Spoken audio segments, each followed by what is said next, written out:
ஆண்டவர் எப்படிப்பட்ட சிநேகிதர் தெரியுமா? நான் மனப்பூர்வமாய் சிநேகிப்பேன், சீர்கேட்டை நான் குணமாக்குவேன் அப்படின்னு ஆண்டவர் உங்களை பார்த்து சொன்னார்.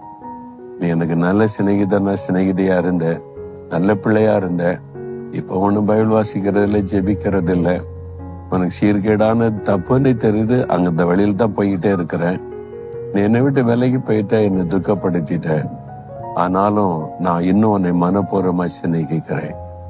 நான் இன்னும் உன்னை சும்மா பேருக்காக சிநேகித்தல்ல, சும்மா ஹலோ சொல்லுவதில்ல, மனப்பூர்வமா உள்ளத்தின் ஆழத்திலிருந்து நான் உன்னை சிநேகிக்கிறேன் மகனே, உன்னை சிநேகிக்கிறேன் மகளே. ஐயோ, நான் சீர்கேடானதை செஞ்சிட்டேனே, தப்பு பண்ணிட்டேனே, உங்களை துக்கப்படுத்துற மாதிரி நடந்துட்டேனே, நான் குணமாக்குகிறேன், நான் அதை சரிப்படுத்துகிறேன், என்னால சரிப்படுத்த முடியும்.